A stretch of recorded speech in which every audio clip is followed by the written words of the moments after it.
බුද්ධාභිවන්දනා සකල සත සසරෙන් මුදන්නට. තිරුවන් සරණයි සදහැවත් පින්වත් ඔබ සෑම සියලු දෙනාටම. උතුම් දේශයක අභිමානයේ කොළඹ ටෙලිවිෂන් මෙත් සදහම් විකාශයේ මෙත් බුද්ධාභිවන්දනා දායකත්ව ධර්මදේශනා මාලාවේ තවත් සුමధుර ධර්මදේශනාවක් මෙලෙසින් සජීවී ලෙසින් ඔබ නිවහනට ගෙනීමටයි අප මේ සූදානම් වන්නේ. අප භාග්‍යවතුන් වහන්සේ විසින් වදාළ උතුම් වූ නෛර්යානික වූ ශ්‍රී සද්ධර්මය මුළු මහත් ලෝකයාටම ප්‍රදානය කිරීමේ අරමුණින් යුතුවයි කොළඹ ටෙලිවිෂන් මෙත් සදහම් විකාශය ආරම්භ කරන්නට යෙදෙන්නේ. මේ අනුව සදහවත් ඔබ සෑම සිළු දෙනාටම දහම් රසය ලබා ගන්නට, ඒ වගේම මෙලොව පරලොව යන දෙලොව ජීවිතය යහපත් කර ගන්නට අවශ්‍ය කරන ධර්ම දේශනාවන්, දහම් සාකච්ඡාවන් ඇතුළු වැඩසටහන් ගණනාවක් අප විසින් ඔබ හමුවට ගෙනමු ලබනවා. මේ මොහොතේ අප සූදානම් වන්නේ හොරණ දික්කේනපුර සීල සුවරණ ගිලම් භික්ෂු මධ්‍යස්ථාන මෙත් මැදිරි සංකීර්ණයේ සිට තවත් සුමුදු ධර්ම දේශනාවක් ඔබ හමුවට ගෙනීමටයි. අද මේ උතුම් වූ සද්ධර්ම දේශනාවේ දායකත්වයේ දනු ලබන්නේ ඕස්ට්‍රේලියාවේ පදිංචි වෛද්‍ය බන්දුවර්ධන මැතිතුමන්, ඒ වගේම රූපා බන්දුවර්ධන මැතිණිය සහ රමේෂ් බන්දුවර්ධන මැතිතුමන්, ඒ වගේම චාමිකා බන්දුවර්ධන මැතිණිය ඇතුළු පවුලේ සදහැවත් පින්වතුන් විසින්. ඔවුන්ගේ කායන පරමාර්ථය සහ අරමුණ වන්නේ අද්දින ජන්මදිනය සමරන රමේෂ් බන්දුවර්ධන මැතිතුමන්ට නිදුක් නිරෝගී සුවය සහ දිගාසිරි ප්‍රාර්ථනා කිරීම. ඒ අනුව විශේෂයෙන්ම ඒ අරමුණු සියල්ලක්ම එලෙසින් ඉටුව වන්නටත්, ඒ වගේම එතුමන්ට වාසනාවන්ත සුබ උපන්දිනයක් ප්‍රාර්ථනා කිරීමටත් මේ මොහොතේදී අපි මෙත් සදහම් විකාශය වෙනුවෙන් සිදු කරනු ලබනවා. එහෙනම් මේ මොහොතේදී අපගේ ගෞරවනීය ආරාධනය පිළිගෙන අද දවසේත් මෙදිරිට වැඩම කොට වදාළ අතුරුගිරිය ශ්‍රී සදහම් පදනමේ නිර්මාතෘ, ඒ වගේම හොරණ දික්කේනපුර සීල සුවරණ ගිලම් භික්ෂු මධ්‍යස්ථාන නිර්මාතෘවර රාජකීය පඬිතු පූජ්‍යපාද අවසරයි පින්වත් ගලිගමේ ඥානදීප ස්වාමීන් වහන්සේ මේ මොහොතේදී ගෞරව නමස්කාර පූර්වකව දෙපා නැමද අප විසින් සාදු කියා පිළිගනු ලබනවා. එසේනම් මේ මොහොතේ අපට තිබෙන්නේ මල්වට්ටිය පූජා කිරීම සහ තැහැත් වට්ටියේ පිරිනමා ගෞරවනීය දේශකයන්න් වහන්සේට ආරාධනා කිරීම. මේ මොහොතේදී ගෞරවනීය මැතිණිය අපි ආරාධනය කර සිටිනවා මේ මල්වට්ටිය ගෞරවනීය දේශකයන්න් වහන්සේට අතගසා තථාගතයන් වහන්සේ ඉදිරිහි තැන්පත් කරන හැටියට. මුළු මහත් ලක්වැසි ලෝවැසි සදහැවත් පින්වත් සියලුම දෙනාට මේ උතුම් වූ දහම් රසය ලබා දීමයි මෙත් සදහම් විකාශයේ නොමද අරමුණ වන්නේ. ඒ අනුවයි විශේෂයෙන්ම දිනපතා පස්වරු 2 සිට රාත්‍රී 9 දක්වා අප මෙලෙසින් ධර්ම දේශනාවන්, දහම් සාකච්ඡාවන් ඇතුළු වැඩසටහන් සමීප කරන්නේ. මේ මොහොතේදී දැහැත් වට්ටිය පිරිනමා ගෞරවනීය දේශකයන් වහන්සේට ආරාධනා කරන හැට ඔබතුමීට මේ මොහොතේ ගෞරවණීයත්ව ආරාධනා කර සිටිනවා.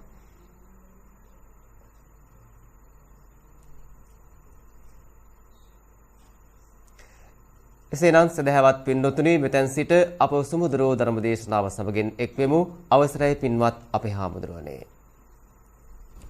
සාදු සාදු සාදු.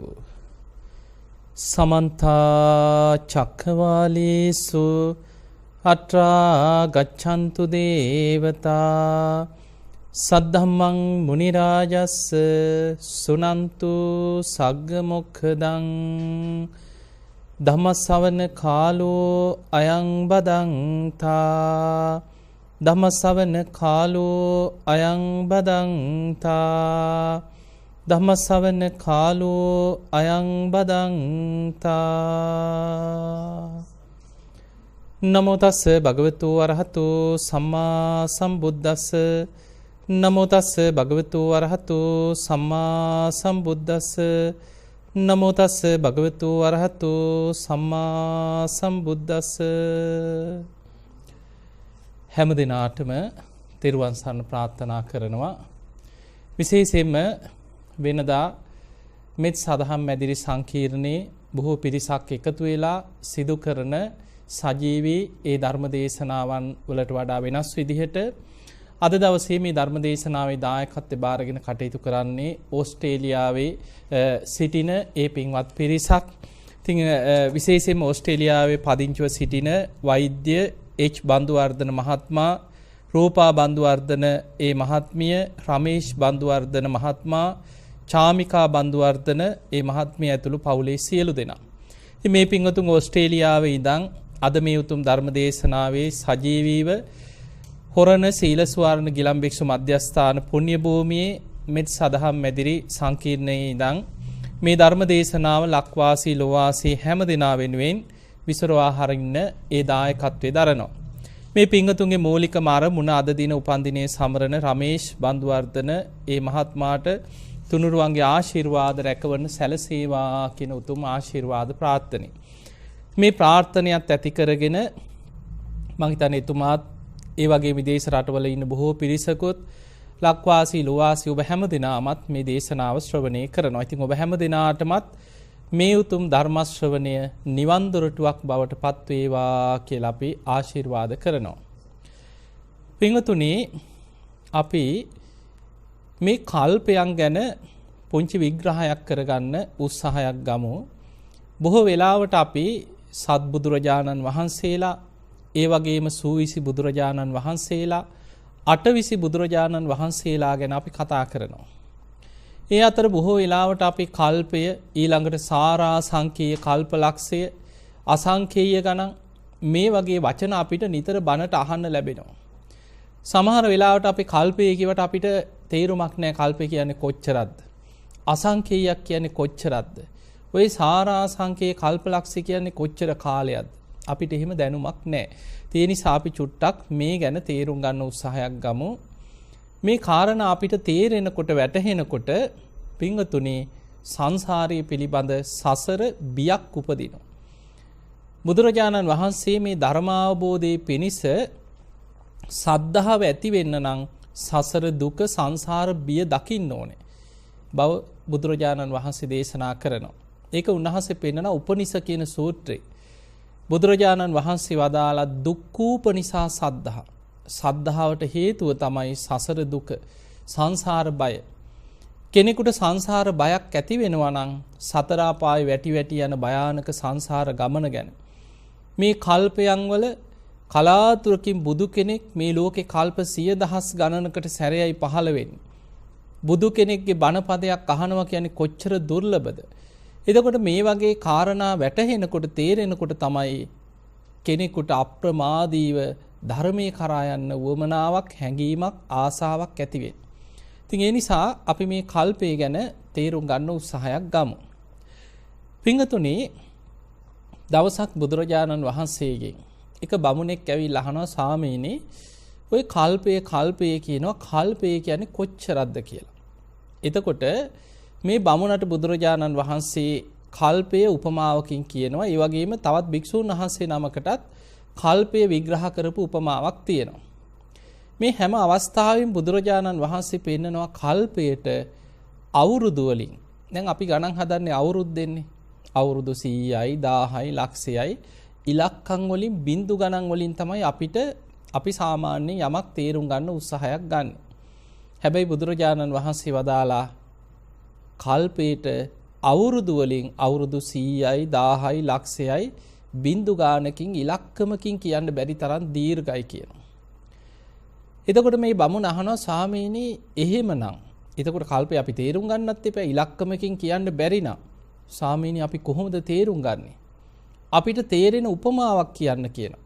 අන්න එතනදී බුදුරජාණන් වහන්සේ දේශනා කරනවා එහෙමනම් මෙන්න මෙහෙම දෙයක් හිතන්න කියනවා. අපි හිතෙන් හිතා ගන්න කියනවා යොදුනක් දිග, යොදුනක් පළල, යොදුනක් කුස විශාල ගල් පර්වතයක් හිතන්න කියනවා. එතන යොදුන කියලා කියන්නේ සැතපුම් 16ක් කියනවා. එතකොට කිලෝමීටර් ගානෙන් හිතා ගන්න ඕන නම් තවත් 1.6න් වැඩි කරලා හිතන්නකෝ. සාමාන්‍ය කිලෝමීටර් 25ක් විතර වගේ කියලා. එතකොට මේ වගේ යොදුනක් දිග, යොදුනක් පළල, යොදුනක් උස විශාල ගල් පර්වතයක් තියෙනවා. මේ ගල් පර්වතයේ කුහර නැති, සිදුරු නැති, බොල් වෙච්ච නැති තනි කළු ගලක් කියලා හිතා ගන්න. අවුරුදු 100කට එක වතාවක් යන්තම් කෙනෙක් සිනිදු සලුවකින් උඩින් පිහදාගෙන යනවා. ඒ කාලේ තිබ්බ වටිනාම සලුව, ඊටාම සිනිදුම සලු තමයි කසී සලු කියලා හඳුන්වන්නේ. ඉතින් බුදුරජාණන් වහන්සේ පෙන්නනවා මහණෙනි යමෙක් හිතන්න කියව මේ උඩින් යනකොට අපි හිතමු කසී සලුවක් නිකන් ගෑවිගෙන යනවා කියලා. අන්න ඒ වගේ සලුවක් මේ ගල් පර්වතේ පිහදානවා කියලා හිතන්න.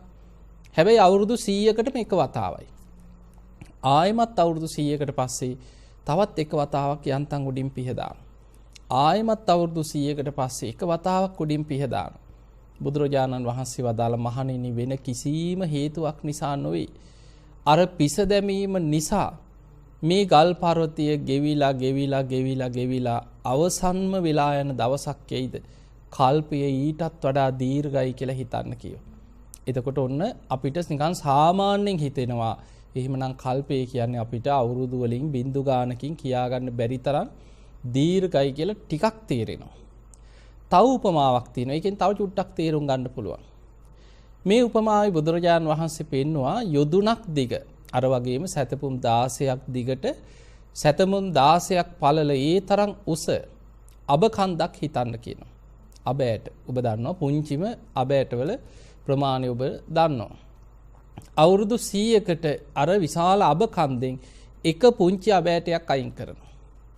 ආයමත් අවුරුදු 100ක් ගත වුණාට පස්සේ තව එක අබ ඇටයක් අයින් කරනවා. තවත් අවුරුදු 100කට පස්සේ එක අබ ඇටයක් අයින් කරනවා. බුදුරජාණන් වහන්සේ වදාලා යම් කාලයක් එනවද ওই විශාලම අබ කන්ද ගෙවිලා අඩු වෙලා අර එක ඇටේ අයින් කිරීම නිසා අබ කන්ද අවසන් වෙන කාලයක් එයිද? කල්පේ වගේ කියලා හිතන්න කිය. එතකොට ওই උපමා දෙකෙන්ම අපිට පේන්නේ කල්පය කියන එක මොනතරම් දීර්ඝ කාලයක්ද. ඊළඟට අටුවාවල කල්පේ විස්තර කරන ක්‍රමයක් තියෙනවා. මහා කල්පයක්. මේ මහා කල්පයකට අන්තක් කල්ප 64ක් තියෙනවා.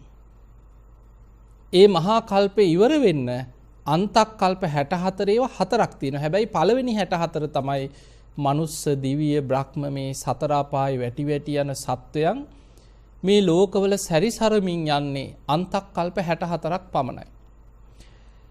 මෙන්න මේක මේ විදිහට තේරුම් ගන්න. අන්තක් කල්ප 64ක්. එතන එක අන්තක් කල්පයක් කියලා කියන්නේ මනුස්ස ලෝකේ ජීවත් වෙන මිනිස්සුන්ගේ ආයුෂ ටික පරම්පරාවෙන් පරම්පරාවට දැන් අද අපි ඉන්නේ අඩු වෙන කාලෙක. වැඩි වෙන කාලත් විශ්වයේ තියෙනවා. මිනිස් ආයුෂ අවුරුදු 10 ඉඳන් ආයුෂ ටික වැඩි වෙලා අසංඛේයයට අවුරුදු අසංඛේයයට වැඩි වෙනවා කියනවා. ඔබට මේ විග්‍රහය තේරුම් හිතනකොට සමහර වෙලාවට හිතෙන්න පුළුවන් මේව නම් හිතා ගන්නවත් බෑ කියලා. හැබැයි යම් මට්ටමින් හරි මේ සසරේ බිය තේරුම් ගන්න ඔබ මේක තේරුම් ගන්න උත්සාහයක් ගන්න. එතකොටයි අපිට සංසාර බියක් උපදී. මිනිස්සුන්ගේ ආයුෂ අර ටික වැඩි වෙලා අවුරුදු වලින් අසංඛේයයට වැඩි වෙනවා.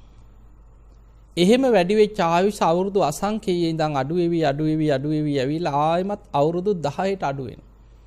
අවුරුදු 10ට අඩු වෙනකොට අන්තක් කල්ප විනාශ සිද්ධ වෙනවා. එතකොට ඔන්න ඔය විදිහට අවුරුදු 10 ඉඳන් ආයුෂ වැඩි වෙලා අවුරුදු අසංඛේයයට වැඩි වෙලා එතන ඉඳන් අඩු වෙවි ඇවිල්ලා මිනිස් ආයුෂ අවුරුදු 10ට අඩු වෙනවා නම් අන්න එතන තමයි එක අන්තක් කල්පයක්. එතකොට ඒ වගේ අන්තක් කල්ප 64ක් මහා කල්පයකට පිහිටනවා. එතකොට මේ පළවෙනි අන්තක් කල්ප 64 තුල සත්වයන් උපදින තල 31ක් පිහිටනවා. මේක ලෝක ධාතුවක් තුල. එතකොට මේ වගේ ලෝක ධාතු තව බොහෝ ප්‍රමාණයක් ධර්මයේ විස්තර වෙනවා. හිරු සඳුගේ ආලෝකයේ විහිදෙන පරාසය තුල බුදුරජාණන් වහන්සේ පෙන්වන මනුස්ස ලෝක එකයි. දිව්‍ය ලෝක 6ක් තියෙනවා. චාතු මහරජික තාවතින්සේ යාමයේ තුසිතය නිම්මාන රති පරිනිමිත වසවත්ති. ඊළඟට රූපී බ්‍රහ්ම ලෝක 16ක් තියෙනවා. අරූපාවචර බ්‍රහ්ම ලෝක 4ක් තියෙනවා. සතර අපායක් තියෙනවා. එතකොට ඔය ඔක්කොම ගත්තාම තල 31ක් එනවා. මේ සත්‍යයන් පින්පව් අනුව ඉපදී ගමන් කරන මේ තල 31කින් යුක්ත සත්‍යයන් ඉපදෙමින් මැරෙමින් ගමන් කරන කාල අර පළවෙනි අන්තක් කල්ප 64ෙම පවතිනවා. ඒ අන්තක් කල්ප 64 අවසන් වුණාට පස්සේ එතනින් එහාට තවත් අන්තක් කල්ප 64ක් තිස්සේ මේ විශ්වයත් ලෝක ධාතුත් විනාශ වෙමින් පවතිනවා. ඒක තමයි ඔබ අහලා ඇති සත්ත්‍ය සූර්යෝද්ගමන සූත්‍රයේ සඳහන් වෙනවා සූර්යාවිගේ තවත් ආලෝකයේ පෘථිවියට වැටෙන කාලයක් එනවා කියන. තව බොහෝ කාලයක් යනකොට තවත් සූර්යාවිගේ ආලෝකයේ වැටෙනවා. මෙහෙම ගිහිල්ලා මේ ඇල දොළ ගංගා හිඳිලා විශාල වැව් හිඳිලා මහා සාගරේ පවා හිඳීගෙන ගිහිල්ලා මේ පෘථිවියත් ගිනිගෙන පුපුරලා විනාශ වෙලා මේ අකනිටා බඹලෝ දක්වා ගිනිදැල් විහිදෙනවා කියන මේ සියල්ල විනාශ වෙනවා. එතකොට මේ විනාශ වෙමින් පවතින කාලය අර මහා කල්පයේ දෙවනි අන්තක් කල්ප 64 පුරාම විනාශ වෙමින් පවතිනවා කියන. ඊට පස්සේ විනාශ වෙලා පවතිනවා තවත් අන්තක්කල්ප 64ක්. ඊට පස්සේ ආයෙමත් පෘථුවියක් සකස් වෙමින් ලෝක ධාතු පෙර පරිදිම සකස් වෙන්න තවත් අන්තක්කල්ප 64ක් යනවා. ඒ සකස් වෙන හැටි තමයි දීඝනිකායේ අග්ගඤ්ඤ සූත්‍රය විස්තර කරලා තියෙන්නේ. ඔබට මේ වචන කියනකොට ටික ටික හරි මතක් වෙන්න ඕනේ. ඔබ අහලා ඇති අග්ගඤ්ඤ සූත්‍රය පෙන්නනවා මේ පෘථුවියක් ආයෙමත් හැදෙනකොට අර විනාශ වෙන්න පටන් ගන්නකොටම ලෝක ධාතු අකනිටා බඹලව දක්වා විනාශ වෙනවා. සතර අපායේ මනුස්ස මේ ඔක්කොම විනාශ වෙනකොට සත්වයන් ආබස්සර නමින් අහසේ පාවි පාවි ඉන්න කොටසක් බවට පත් වෙනවා කියලා. එතකොට අර දෙවෙනි අන්තක්කල්ප 64, තුන්වෙනි අන්තක්කල්ප 64, හතරවෙනි අන්තක්කල්ප 64 ආයෙම පෘථුවියක් හැදෙන කම්ම මේ ලෝක ධාතු ආබස්සර නමින් අහසේ පාවි පාවි තමයි මේ විශ්වයේ සත්වයන් ගත කරන්නේ. එතකොට ආයෙමත් අර තුන්වෙනි අන්තක්කල්ප 64 මේක හැදෙනකොට ඉස්සල්ලාම හැදෙන පෘථුවිය කිරිවල යොදේ වගේ කියන. ඔබ අහලා ඇති. අර ආබස්සර නමින් අහසේ පාවි පාවි ඉන්න සත්වයන් මේ පෘථුවිය ඉස්සලා ආග්‍රහණය කරන රස පොලොවක් කියන.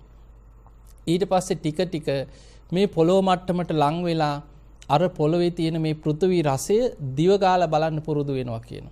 ආහාර කරගන්නවා. එතකොට ඒ අයගේ ශරීරය එන්න ගොරෝසු වෙලා අර අහසේ පාවි පාවි යන්න බැරි මට්ටමකට කය ඝන වෙනවා කියන. එතකොට ඔහොම ටික ටික මේ පෘථුවියක් හැදෙන හැටි මුලින්ම ආයෙමත් සකස් වෙනකොට ඒ පොළොවේ හටගන්න බීජ වර්ග ඔබ අහලා ඇති බදාලතාවැල් ඇල්වී කියලා හටගන්නවා කියන භූමි පපඩම් කියලා පොළොවෙන් පහළ වෙනවා කියන ආහාර වර්ග. එතකොට මේ වගේ දිග දේශනාවක් තියෙනවා. ඒක තියෙන්නේ අග්ගඤ්ඤ සූත්‍රයේ. එතකොට මෙන්න මේ දේශනා අහලා තියෙන කෙනෙකුට දැන් මේක ගලප ගන්න පුළුවන්. දැන් මම මේ කිව්වේ එක මහා කල්පයක ප්‍රමාණය. එතකොට එක මහා කල්පයකට අන්තක් කල්ප 64 ඒවා හතරක් තියෙනවා. හැබැයි පළවෙනි 64 විතරයි මනුස්ස දිව්‍ය බ්‍රහ්ම මේ සතර අපායවල එක්ක මේ සත්වයන් අපාය වැටි වැටි මෙහෙම යන කාල තියෙන. ඒ නිසා සාමාන්‍යයෙන් අර පළවෙනි 64 තමයි ගණනය වෙන්නේ. ඊට පස්සේ ඉතුරු ටික වෙන්නේ විනාශ වෙමින් පවතිනවා. ආයි අන්තක්කල්ප 64ක් විනාශ වෙලා පවතිනවා. ආයි අන්තක්කල්ප 64ක් සකස් වෙමින් පවතිනවා. දැන් මෙන්න මේ සම්පූර්ණ අන්තක්කල්ප 64 ඒවා හතරක් කියන්නේ මහා කල්ප එකක් ඔය. එතකොට හිතන්න ඔබට දැන් මේ ටික අහගෙන ඉන්නකොටත් ඔළුව අවුල් වෙන්න පුළුවන්. ඔය එක අන්තක් කල්පයක ප්‍රමාණය. එක කල්පයක්. ඒ එක කල්පය වගේම තවත් අසංඛේය හතරකුත් තවත් ඒ වගේ කල්ප ලක්ෂයක් තමයි සාරා සංඛේය කල්ප ලක්ෂයක් කියන්නේ. එතකොට හිතන්න අපේ බෝසතාණන් වහන්සේ දීපංකර පාදමූලයේ විවරණ ගත්ත තැන ඉඳන් ඔබ අහලා ඇති සාරා සංඛේය කල්පලක්ෂයක් දසපාරමී පිරුවා කියලා. එතකොට මේ සාරා සංඛේය කල්පලක්ෂයක් දසපාරමී පුරපු කාලය එතකොට දැන් ඔබට නිකන් හරි හිතා ගන්න පුළුවන් අර අපි කතා කරේ අන්තක් කල්ප 64 ඒව හතරක් අන්න ඒ තමයි එක මහා කල්පය. එතකොට ඒ වගේ මහා කල්ප අසංඛේය හතරකුත් තවත් කල්ප ලක්ෂයක්. එතකොට බලන්න මොනතරම් දීර්ඝ කාලයක්ද කියලා හිතා ගන්නවත් පුළුවන්. තවත් විදිහකට තේරුම් ගත්තොත් මේ වගේ. අර අපි උපමා දෙකක් කිව්වේ. විශාල යොදුනක් දිග යොදුනක් පළල ගල් පර්වතයක්. අවුරුදු 100කට එක වතාවක් යන්තම් පිස දමනවා. ආයි අවුරුදු 100කට එක වතාවක් පිස දමනවා. එතකොට යම් කාලයක් එනවද මේ විශාල ගල් පර්වතයේ ගෙවිලා අවසන් වෙන්නේ. දැන් ඔබට ඕක තේරුම් ගන්න මෙහෙම හිතන්න.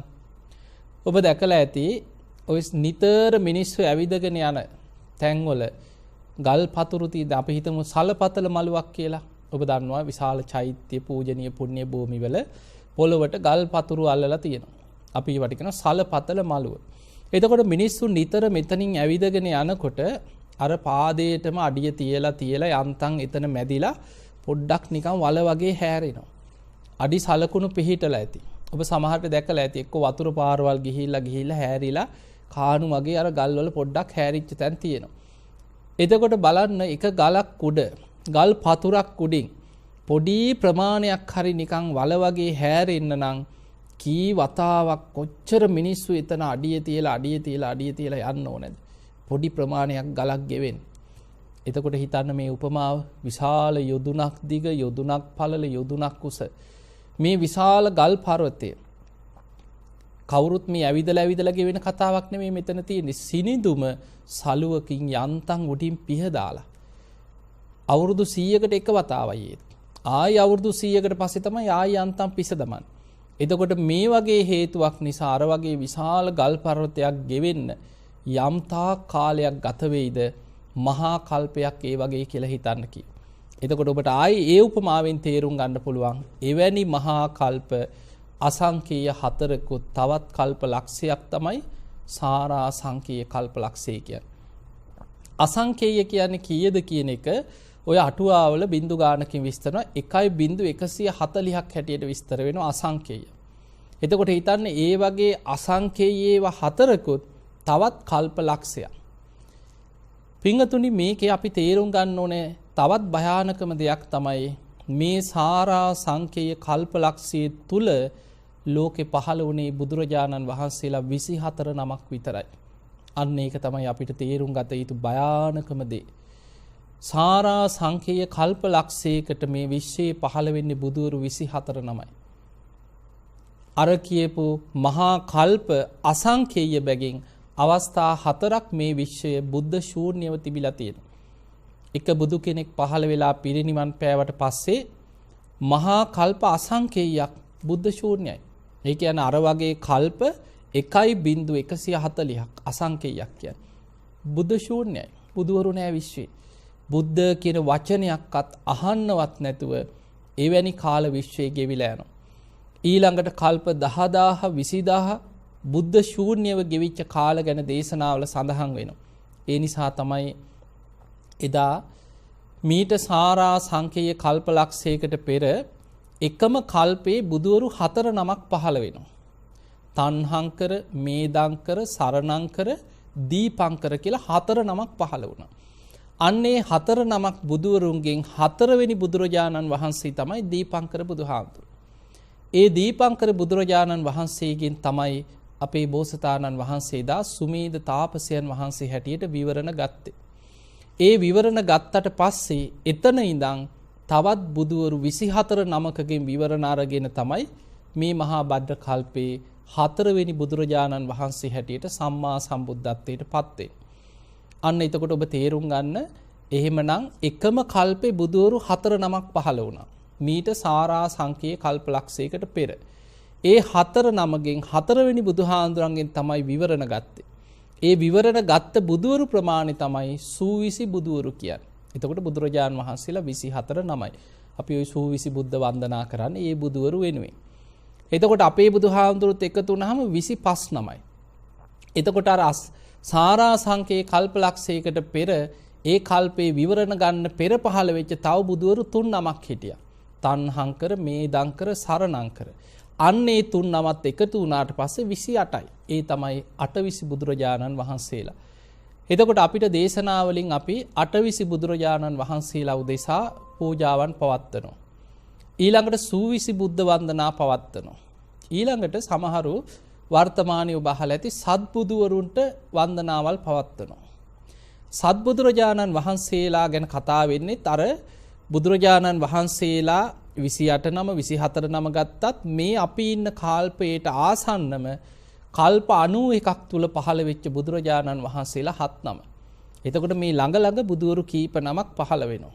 හැබැයි ළඟ කිව්වට කල්ප වලින් ගත්තොත් මීට කල්ප 91කට පෙර තමයි විපස්සී කියන බුදුරජාණන් වහන්සේ මේ විශ්වයේ පහළ වෙන්නේ. විපස්සී බුදුරජාණන් වහන්සේ පහළ වෙලා පිරිනිවන් පෑවට පස්සේ මහා කල්ප 60ක් බුද්ධ ශූන්‍යයි. එතකොට අර අපි කතා කරපු උපමාව හිතා ගන්නකො. අර ගල් පර්වතයක් ගෙවෙන, විශාල අබෑට කන්දක් ගෙවෙන. එතකොට එවැනි කාල 60ක් මහා කල්ප 60ක් විපස්සී බුදුහාඳුරන්ගෙන් පස්සේ ආයෙමත් බුද්ධ කියන වචනේවත් ලෝකේ අහන්න නෑ, බුද්ධ ශූන්‍යයි.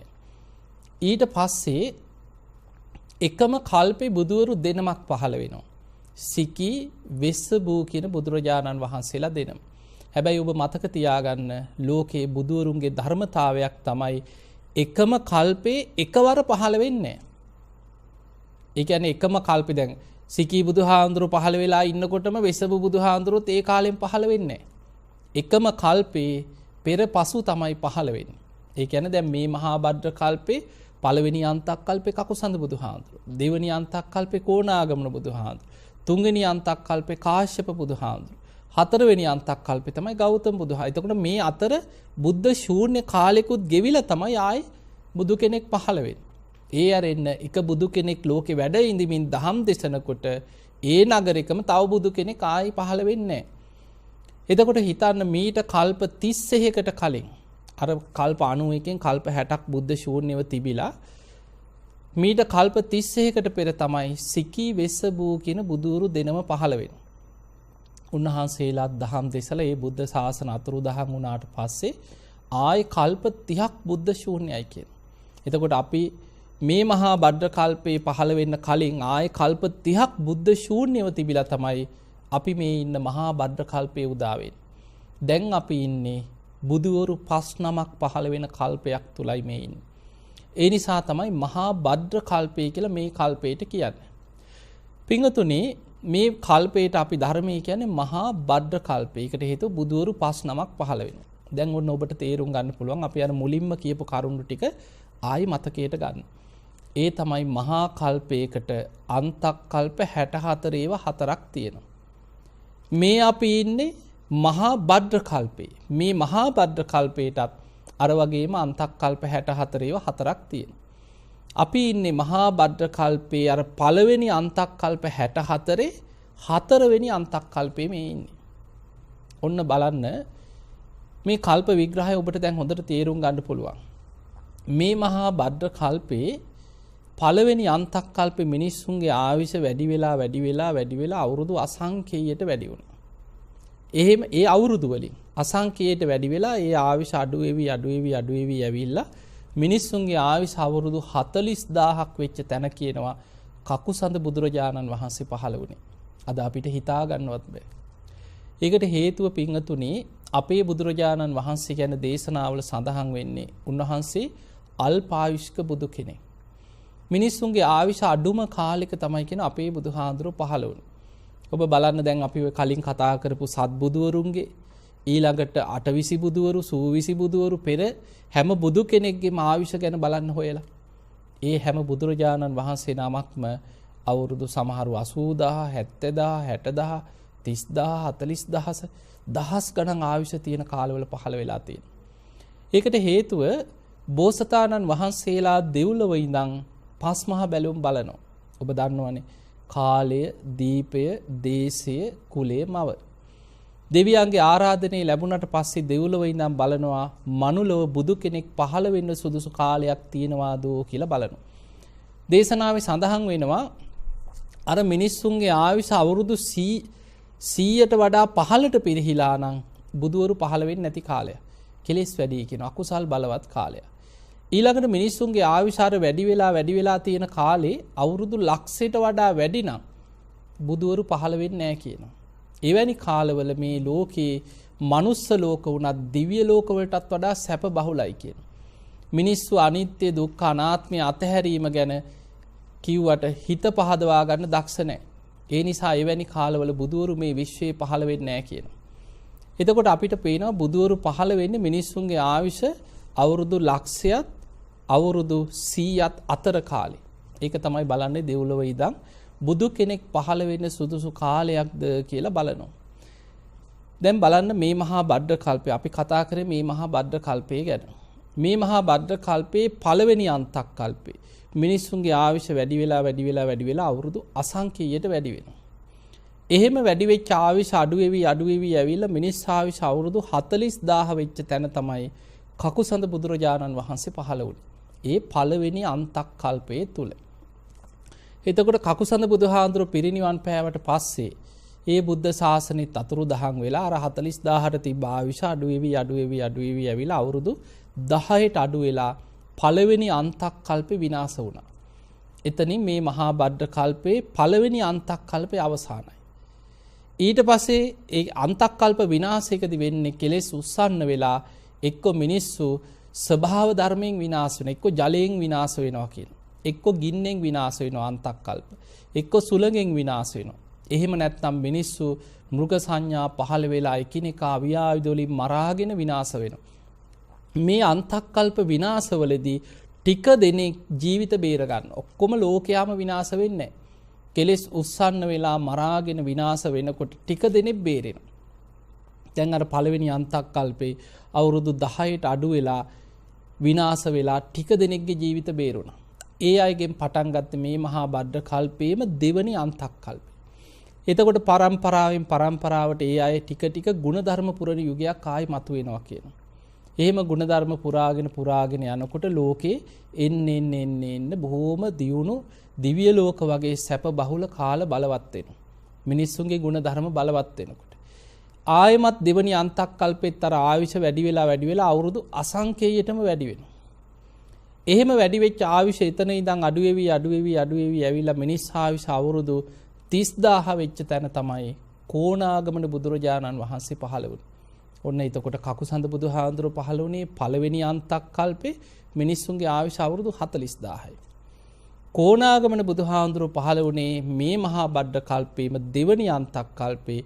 ඒ වෙනකොට මිනිස්සුන්ගේ ආයුෂ අවුරුදු 30000යි. ඒ 30000 ආයුෂත් අඩු වෙලා අවුරුදු 10ට අඩු වෙලා දෙවනි අන්තක්කල්පේ විනාශ වෙනවා. ඊට පස්සේ ජීවිත බේරෙන අයගෙන් ආයුෂ ආයි ටික වැඩි වෙවි අවුරුදු අසංඛ්‍යයට වැඩි වෙන කාලයක් එනවා. එහෙම වැඩි වෙච්ච ආයුෂ අඩු වෙවි ඇවිල්ලා මිනිස්සුන්ගේ ආයුෂ අවුරුදු 20000 වෙච්ච කාලේ තමයි කාශ්‍යප බුදුරජාන් වහන්සේ පහළ වෙන්නේ. මේ මහා බද්ද කල්පයේ තුන්වෙනි බුදුහාඳුරු කාශ්‍යප බුදුහාඳුරු පහළ වෙනකොට මහා බද්ද කල්පයේ තුන්වෙනි අන්තක්කල්පේ මිනිස්සුන්ගේ ආයුෂ අවුරුදු 20000යි. ඒ 20000 ආයුෂ අඩු වෙලා අවුරුදු 10ට අඩු වෙලා තුන්වෙනි අන්තක්කල්පේ විනාශ වෙනවා. ඊට පස්සේ පටන් ගන්න ඉතුරු වෙන ටික දෙනෙක්ගෙන් හතරවෙනි අන්තක්කල්පේ. ඒ හතරවෙනි අන්තක්කල්පේ ආයෙමත් ටික ආයුෂ වැඩි වෙලා අර විදිහටම අවුරුදු අසංඛේයයට වැඩි වෙනවා.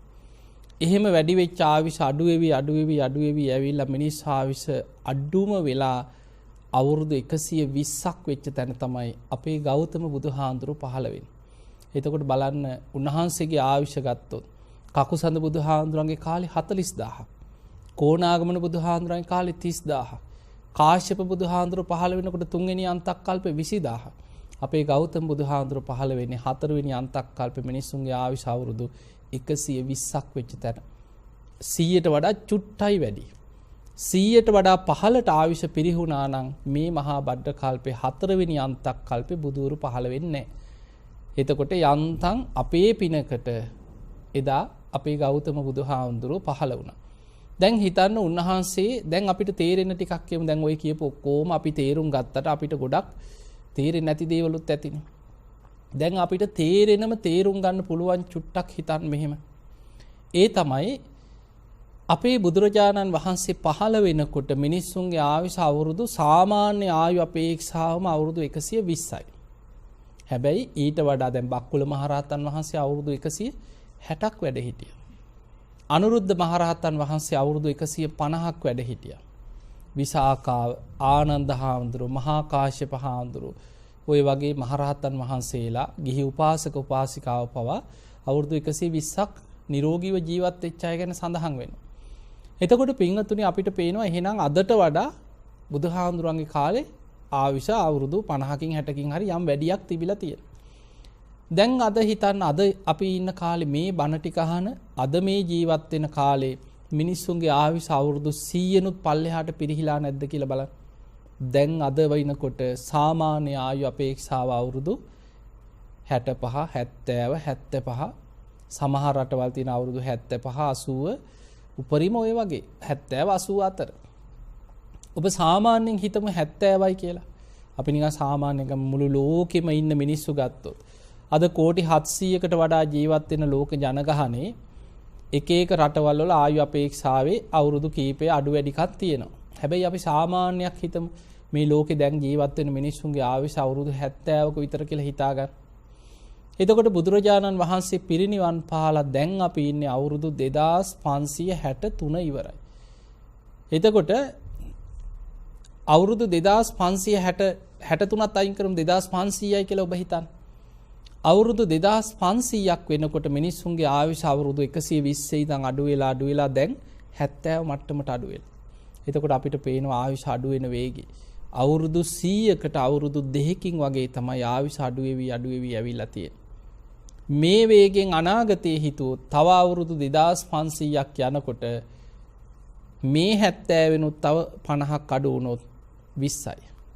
එතකොට බුදුහාඳුරෝ පිරිනිවන් පාලා අවුරුදු 5000 වෙනකොට 13 වහන්සේලා පිරිනිවන් පානකොට සිරිපා සටහන් ලෝකෙ මැකෙනකොට බුද්ධ අධිෂ්ඨාන අවසන් වෙන දවස වෙනකොට මනුස්ස ලෝකේ ජීවත් වෙන මිනිස්සුන්ගේ ආයුෂ අවුරුදු 20ට විතර පිරිහිච්ච පිරිසක්. ඒ බුද්ධ ශාසනයේ ගෞතම බුද්ධ ශාසනයේ 13 වහන්සේලා පවා බුද්ධ අධිෂ්ඨානයෙන් පවතින අවුරුදු 5000ක් කල් යනකම් විතරයි කියන්නේ. දැන් මේ 13 වහන්සේලාත් පිරිනිවන් පාලා තව අවුරුදු 200ක් යනකොට අර 20 ආයුෂත් අඩු වෙලා 10ට බහිනවා.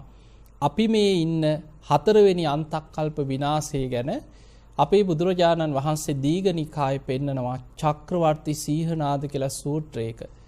මේ 4 වෙනි අන්තක්කල්ප විනාශ වෙන විස්තරයක් තියෙනවා, දීර්ඝ විස්තරයක්. බුදුරජාණන් වහන්සේ පෙන්නනවා මහණෙනි මිනිස්සුන්ගේ ආයුෂ අවුරුදු 100න් 15ට පිරිහෙනකොට මිනිස්සු තුල බලවත්ව කෙලෙස් 3ක් වැඩෙනවා කියන. අධර්ම රාගයයි, විෂම ලෝභයයි, මිත්‍යා ධර්මයයි. මේ කෙලෙස් වර්ධනය වෙනකොට මිනිස්සු අකුසල් වලින් විකෘති වෙලා, කෙලෙස් වලින් විකෘති වෙලා සත්තුන්ට අන්තයි කියන. එළුව බල්ලෝ බලල්ලෝ තිරිසන් වගේ මිනිස්සු කියන ලෝකේ ඒ වෙනකොට අනාගතේ ඉතිරි වෙන්නේ. එතකොට එවැනි කාලයකට තමයි අපි මේ යන්නේ. තිරිසන් වගේ විකෘති සත්තු තමයි අනාගත ලෝකේ ඉන්නේ. එතකොට මිනිස් ආයුෂ අවුරුදු 10 වෙනකොට මිනිස්සු බල්ලෝ බලල්ලෝ වගේ තිරිසන් වගේ රාගයෙන් සත්තු වගේ හැසිරෙනවා කියන. ද්වේෂය නිසා එකිනෙකා ලේ පිපාසයෙන් මරා ගන්නවා කියන. ඒ වෙනකොට මිනිස් ආයුෂ අවුරුදු 10 වෙනකොට කුසල් කියපු වචනයක්වත් අහපු කෙනෙක් ලෝකෙ ඉතිරි වෙන්නේ නැහැ කියන. එතකොට පේනවා එහෙනම් ධර්මයේ තියා කුසල් කියන වචනයක්වත් අහපු කෙනෙක්වත් නැහැ කියනවා මේ කාලේ ලෝකෙ. මේ මිනිස්සුන්ගේ අකුසල් බලවත් වෙනකොට අන්තක්කල්ප විනාශේ ලකුණු පහළ වෙනවා. ඒ ලකුණු පහළ වෙනකොට ඊට පෙර දේවතාවරු මිනිස් වෙස්ෙන් විලාප දීගෙන මිනිස්සු අතර කියාගෙන යනවා කියනවා. තව මෙපමණ කාලයක් ගිය තැන මහා වර්ෂාවක් ඇදහැලෙන ලකුණු පහළ වෙනවා. මේකට කියන්නේ මුර්ගසම් වර්ෂාව. මේකෙන් තෙමෙන්න එපා. තනි තනියෙන් ගිහිල්ලා හැංගෙන්න තැන් හොයාගෙන හැංගියල්ලා. තනියෙන් හැංගුණොත් බේරෙන්න පුළුවන්. සතියක් එක දිගට වහිනවා. සතියක් ආහාර අරගෙන ගිහිල්ලා හැංගෙන්න කියන. හැබැයි ඒ වෙනකොට පින්පව් කර්ම කර්මඵල විශ්වාස නොකරන බලවත් මිත්‍යා දෘෂ්ටික ලෝකයක් තියෙන නිසා පිළිගන්න අය ඉතුරු වෙන්නේ ටික දෙනයි කියන. නිකං හරි අපි ඕකේ ඇත්තක් තියෙන්න පුළුවන් ගිහිල්ලා හැංගියල්ලා යමල්ලා කියලා හැංගෙන්න යන්නේ කීප දෙනයි කියන. අනිත් අය කියන අයටත් බනිනවා කියන. මේ සත්වයන්ගේ විනාශයට මුර්ගසම් වර්ෂාව වැටෙනකොට එකිනෙකා කෙලෙස් වලින් විකෘති වෙලා ලේ පිපාසාවෙන් මරාගෙන දින 7ක් යනකොට ලෝකෙම මිනිස්සු මරාගෙන ලේ විලක් වෙනවා කියන. බුදුරජාණන් වහන්සේ පෙන්වනවා මහණෙනි මේක ධර්මතාවය. අර 4 වෙනි අන්තක්කල්ප විනාශ වෙන්නේ සත් අන්තක්කල්ප විනාශය. තනියෙන් හැංගෙන්න කියන්නේ ඒකයි. දෙන්නෙක් එකට හැංගුණොත් එක්කෙනෙකුට අනිත් කෙනා මරණ සිතුවිලි පහළ වෙනවා කියන. තනි තනියෙන් හැංගිච්ච ටික දෙනෙක් ජීවිත බේරගන්න. අන්නේ බේරගත් අයගෙන් පටන් ගන්නේ ඊළඟ අන්තක්කල්පය. ඒ කියන්නේ මහා බද්ද කල්පේ 5 වෙනි අන්තක්කල්පය. දැන් අපි ඊළඟ අන්තක්කල්පය ගැන චුට්ටක් තේරුම් ගමු. මේ අපි ඉන්නේ 4 වෙනි අන්තක්කල්පේ මිනිස් ආයුෂ අවුරුදු 100නුත් 15ට බැහැපු අන්තක්කල්ප විනාශේ ළඟ තමයි ඔබත් මමත් දැන් මේ ඉන්නේ.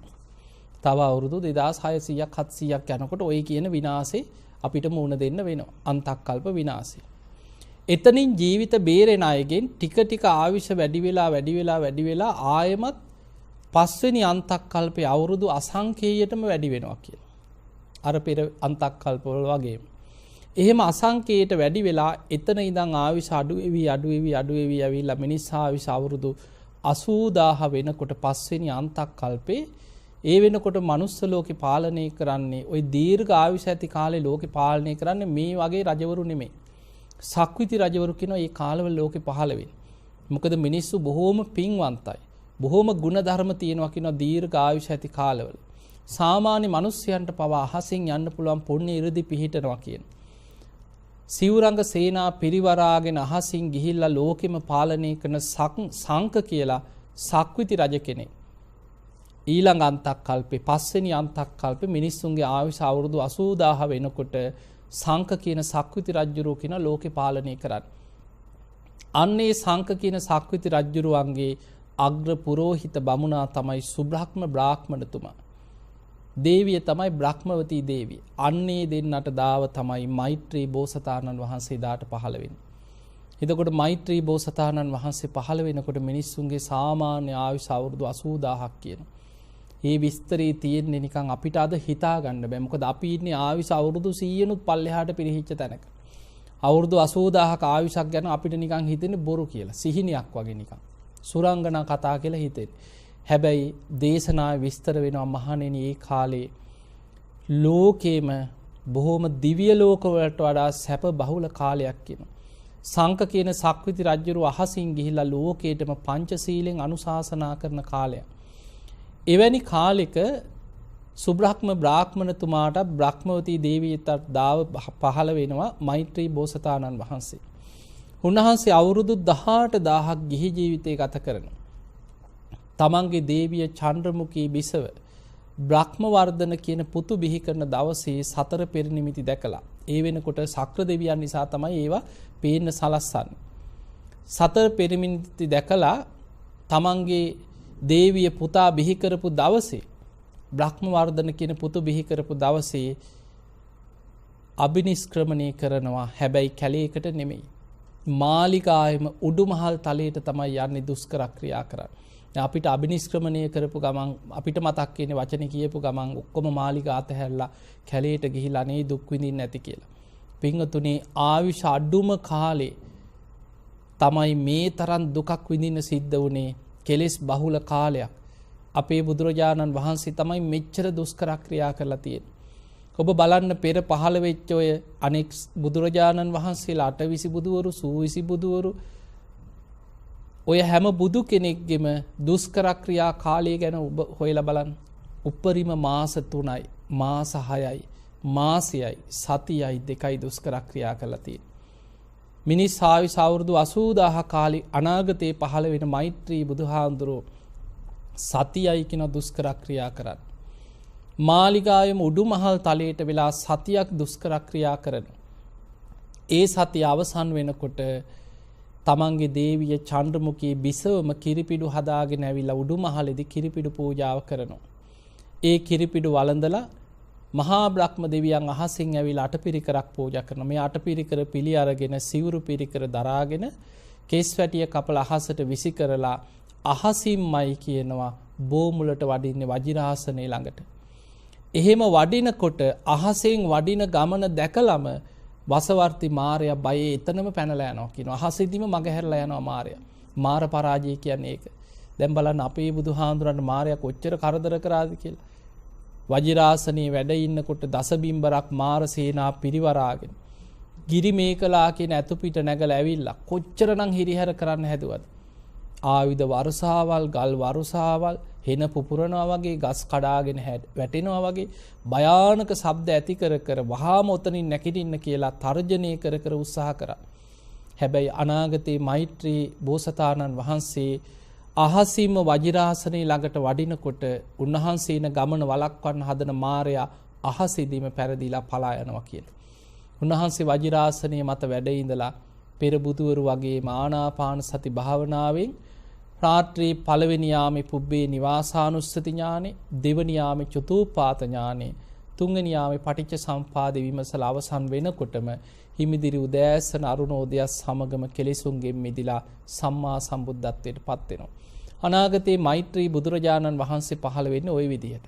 දැන් ඔන්න හිතන්න, දැන් ඔබට මේ කියලා දුන්නේ මේ මහා බද්ද කල්පේ පළවෙනි අන්තක් කල්පේ කකුසඳ බුදුහාඳුරු, දෙවනි අන්තක් කල්පේ කෝණාගමන බුදුහාඳුරු, තුන්වෙනි අන්තක් කල්පේ කාශ්‍යප බුදුහාඳුරු, හතරවෙනි අන්තක් කල්පේ අඩුම ආයුෂක් තිබ්බ හරිය තමයි අපේ ගෞතම බුදුහාඳුරු පහළ වුණේ. ඊළඟට පස්වෙනි අන්තක් කල්පේ මෛත්‍රී බුදුහාඳුරු. එතනින් පස්සේ බුද්ධ ශූන්‍යව අන්තක් කල්ප 59ක් යනවා. මොකද මහා කල්පයකට අන්තක් කල්ප 64ක් තියෙනවා. එතකොට පළවෙනි අන්තක් කල්ප 5 තමයි කකුසඳ, කෝණාගමන, කාශ්‍යප, ගෞතම, මෛත්‍රී කියන බුදුවරු 5 නම පහළ වෙන්නේ. ඊට පස්සේ අන්තක්කල්ප 59ක්ම බුද්ධ ශූන්‍යව අර විදිහට අසංකීයට වැඩි වෙනවා, අඩු වෙලා අවුරුදු 10ට අඩු වෙනවා, විනාශ වෙනවා. ආයිතුරු වෙන අයගෙන් ආවිෂ වැඩි වෙලා අසංකීයට වැඩි වෙන ওই විදිහට අන්තක්කල්ප 59ක් යනවා. ගිහිල්ලා එතනින් පස්සේ තියෙන්නේ මේ මහා භද්‍ර කල්පේ විනාශ වෙමින් පවතින අන්තක්කල්ප 64ක්. ඊට පස්සේ තියෙන්නේ විනාශ වෙලා පවතින අන්තක්කල්ප 64ක්. ඊට පස්සේ තියෙන්නේ ආයමත් සකස් වෙමින් පවතින අන්තක්කල්ප 64ක්. ඔය විදිහට අන්තක්කල්ප 64 ඒවා හතරම අවසන් වෙච්ච තැන තමයි මේ මහා භද්‍ර කල්පය කියන මහා කල්පය ඉවර වෙන්නේ. එතනින් එහාට තව විශ්වයේ කල්ප කීයක් බුද්ධ ශූන්‍යද කියලා අපි කවුරුත් දන්නේ නැහැ. අනාගත මෛත්‍රී බුදුහාඳුරු තමයි අනාගතයේ බුද්ධ ශූන්‍ය කල්ප ගැන පෙන්නන්නේ. එහෙමනම් අපිට පේනවා අපි මේ ජීවත් වෙන්නේ භයානකම කාලයක. මේ විශ්වය තුල භයානකම කාලයක්. හැබැයි අපිට මිනිසුන්ගේ ආයුෂ අවුරුදු 100න් 15ට පිරිහිච්ච තැනක ඉඳන් හරි යන්තම් බණපදයක් අහන්න පිනක් තිබ්බා. ඒ නිසා මේ විශ්වය තුල බුදු කෙනෙක්ගේ බුද්ධ කියන වචනේ පව අහන්න ලැබෙන එක ඉතාම දුර්ලභයි. එවැනි දුර්ලභ බුදු කෙනෙක්ගේ බුද්ධ වචනයක් බණපදයක් අහන්න ලැබෙන වෙලාවේ ඔබ ලෝකෙ කොහේ හිටියත් ධර්මයේ දියුණු කරගන්න උත්සාහයක් ගන්න. අප්‍රමාදී වෙන්න. සද්ධාව දියුණු කරගන්න. සීල ගුණ දහම් රකින්න. අපාය බය දකින්න. මරණ සතිය වඩන්න. අප්‍රමාදීව ධර්මයේ දියුණු කරගන්න උත්සාහයක් ගන්න. ඉතින් ඔබ හැම දිනාටම අද මේ කල්ප විග්‍රහයත් එක්ක අටවිසි බුදුවරු, සූවිසි බුදුහාමුදුරුවෝ, සත්බුදුවරු, ඒ වගේ මහා කල්පයේ තුල බුදුවරුන්ගේ පහළ වෙච්ච ආකාරයේ බුද්ධ ශූන්‍ය කල්පවල ස්වභාවයත් සංසාර බයත් ගැනයි ඔබට මේ දේශනාවේදී විස්තර කරලා දුන්නේ. ඉතින් මේ ධර්මානුශාසනාවෙන් ඔබ හැම දිනාටම අප්‍රමාදීව ධර්මයේම දියුණු කරගන්න වීරිය, නුවණ, ශක්තිය, හැකියාව, වාසනාවම ලැබේවා කියලා අපි ඔබට ආශිර්වාද කරනවා. විශේෂයෙන්ම සියලු දෙවියෝ සාදුකාර දීදී මේ පින් අනුමෝදන් වෙත්වා. දෙවියන්ගේ දිව්‍ය අසීසුරු වර්ධනය කරගෙන සියලු දෙවියෝ සසර දුකින් අත මිදේවා කියලා සාදු කියලා දෙවියන්ට පින් දෙන්න. ඒ සියලු දෙවියන්ගේ පිහිට රැකවරණ ආශිර්වාදේ ලක්වාසී ලෝවාසී ඔබ හැම දිනාටමත් ලැබේවා කියලා අපි ආශිර්වාද කරනවා. ඒ වගේම අද මේ උතුම් ධර්ම දේශනාවේ දායකත්වය බාරගෙන කටයුතු කරේ ඕස්ට්‍රේලියාවේ පදිංචි වෛද්‍ය එච් බන්දුවර්ධන මහත්මයා, රූපා බන්දුවර්ධන මැතිණිය, රමේෂ් බන්දුවර්ධන මහත්මයා, චාමිකා බන්දුවර්ධන මැතිණිය ඇතුළු ඒ පවුලේ පින්වත් සියලු දෙනා. ඒ වගේම මේ බන්දුවර්ධන පවුලේ ඕස්ට්‍රේලියාවේ ඉන්න පින්වතුන් වගේම ලංකාවේ ඉන්න ඒ අයගේ ඥාති හිතයිසී සියලු දෙනාටමත් ඔබ හැම දෙනාටමත් මේ සදහම් විකාශය ඔස්සේ මේ ධර්මයේ ශ්‍රවණය කරපු ලක්වාසී ලෝවාසී ඔබ හැම දිනාටමත් මේ උතුම් ධර්ම ශ්‍රවණමේ පින ධර්මාවබෝධයේ පිණිසම පාරමිතාවක්ම වේවා කියලා අපි ආශිර්වාද කරනවා. තේ පවුලේ මිය පරලොව ගිය සියලු සංසාරගත ඥාතීන් සාදුකාර දීදී මේ පින් අනුමෝදන් වෙත්වා. ඒ ඥාතීන්ගේ පරලොව ජීවිත සැපවත් වේවා, සුවපත් වේවා, සසර දුකින් අත මිදේවා කියලා සාදු කියලා පින් දෙමු. ඒ වගේම අද මේ විශේෂයෙන් ධර්ම දේශනාව සජීවීව සිදු කරන්න ප්‍රධානම හේතුව තමයි අද උපන්දිනයේ සමරන ඕස්ට්‍රේලියාවේ සිටින රමේෂ් බන්දුවර්ධන ඒ මහත්මයාට නිදුක් නිරෝගී සම්පන්නිය තුනුරුවන්ගේ ආශිර්වාදේ සියලු දෙවියන්ගේ පිහිට රැකවරණ සැලසේවා. සුබ පුණ්‍යවන්ත උපන්දිනයක්ම අද දවසේ මේ දානයන් අතර අග්‍රම දානය ධර්ම දානමේ මහා පිනෙන් එතුමන්ටත් සැලසේවා කියන ආශිර්වාද ප්‍රාර්ථනාවයි. ඉතින් එහෙමනම් ඔබටත් ලක්වාසී ලෝවාසී හැම දිනාටමත් මෙත් සදහම් විකාශය ඔස්සේ හැමදාම සතියේ දිනවල දහවල් 2 සිට රාත්‍රී 9 දක්වාම ධර්මදේශනා ධර්ම සාකච්ඡා වලින් යුක්ත සදහම් විකාශය මේ කලම්බ ටෙලිවිෂන් මෙත් සදහම් විකාශය පුරාම සිදු වෙනවා. ඔබටත් ලෝකෙ කොහේ හිටියත් ඕස්ට්‍රේලියාව, ඒ වගේ මැද පෙරදිග රටවල්, යුරෝපීය රටවල් 167කට විසුරුවා හරින කලම්බ ටෙලිවිෂන් නාලිකාව තුලින් ධර්ම දානමේ මහා පින්කමක් සිදු කරගන්නට පුළුවන්. ඉතින් ඒ සඳහා සම්බන්ධ වෙච්ච රමේෂ් බන්දුවර්ධන මහත්මයා ඇතුළු ඕස්ට්‍රේලියාවේ සිටින හැම දිනාටමත් ඔබ හැම දිනාටමත් උතුම් ධර්මාවබෝධයේ පිණිසම මේ පින උපකාර වේවා කියලා අපි ආශිර්වාද කරනවා. ඔබ වන්දනා කරගන්න හැම දිනාම අභිවාදන සීලිස්ස නිච්ඡං වද්ධා ප්‍රචායිනෝ චත්තාරෝ ධම්මා වඩ්ඩන්ති ආයුවන්නෝ සුකම් බලං ආයුරාරෝග්‍ය සම්පatti සග්ග සම්පatti මේවච අතෝ නිබ්බාන සම්පatti මිනාතේ සමිච්ඡතු හැම දිනාටම සම්මා සම්බුදු සරණයි. සැමට දහම් අවබෝධය ලබා දෙමින් එම සමුද්‍ර ධර්ම දේශනා පවත්වන්නට යෙදුනේ අතුරුගිරිය ශ්‍රී සදහම් පදනමේ නිර්මාතෘ හොරණ දික්කේන පුර සීල සුවරණ ගිලම් භික්ෂු මධ්‍යස්ථානයේ නිර්මාතෘ පරම පූජනීය රාජකීය පඬිත පූජ්‍යපාද අවසරයි පින්වත් ගලිගමුවේ ඥානදීප ස්වාමීන් වහන්සේ උන්වහන්සේ තවදුරටත් ශාසනික ආගමික මෙහෙවරයන් සිදු කිරීම සඳහා ත්‍රිවිධ රත්නත්‍රයේ ආශිර්වාද ලැබේවා කියන මේ මොහොතේදී අප මේ සදහම් විකාශය වෙනුවෙන් සාදුකයා ප්‍රාර්ථනා කර සිටිනවා. ගෞරවනීය දේශකයන්න් වහන්සේට ධර්ම පරිස්කාරයන් පූජා කරන මොහොත මේ මොහොතේදී සදා අපි අවස්ථාව ලබා දුන් ලබනවා. අද මේ උතුම් වූ ධර්ම දේශනාවේ දායකත්වයේ දරන්නට යෙදුනේ ඕස්ට්‍රේලියාවේ පදිංචි වෛද්‍ය එච් බන්දුවර්ධන මැතිතුමන්, මේ වගේ රූපා බන්දුවර්ධන මැතිණිය, රමේෂ් බන්දුවර්ධන මැතිතුමන් සහ චාමිකා බන්දුවර්ධන මැතිණිය ඇතුළේ පවුලේ සදහවත් වෙන්නතුන් විසින් ඔවුන්ගේ නොමද අරමුණ වන්නේ අද දින උපන්දිනයේ සම රමේෂ් බන්දුවර්ධන මැතිතුමන්ට නිදුක් නිරෝගී සුව සහ දිගාසිරි ප්‍රාර්ථනා කිරීම. ඒ අනුව එතුමන්ට අපි මේ සදහම් විකාශය වෙනුවෙන් වාසනාවන්ත පින්බර සුබ උපන්දිනය මේ මොහොතේදී ප්‍රාර්ථනා කර සිටිනවා. ඒ වගේම සදහවත් පින්වත් ඔබට අපි ආරාධනය කර සිටිනවා පස්තුරු 2 සිට රාත්‍රී 9 දක්වා අප කලමු ටෙලිවිෂන් මේ සදහම් විකාශය ක්‍රියාත්මක කරන ලබන අනුව ඔබටත් පුළුවන්කමක් දෙන ප්‍රදේශ සංවිධානයක ධර්ම දේශනාවන් දහම් සාකච්ඡාවන් ඇතුළු ආගමික ජාතික සංස්කෘතික ඕනෑ වැඩසටහනක් ප්‍රචාරය කරවා ගන්න ඔබට ඉඩ කඩ තිබෙනවත් මේ මොහොතේදී අපි බොහොමත්ම කාරුණිකව පින්වත් සිහිපත් කර සිටිනවා. එසේනම් තවත් වැඩසටහනක් සමගින් එකතු වී බලාපොරොත්තු වෙන සියලු දෙනාටම උතුම් වූ තෙරුවන් සරණ ප්‍රාර්ථනා කරමින් වැඩසටහන නිමාවටපත් කරනවා. සියලු දෙනාටම සුඛී දීර්ඝායුකෝ භව.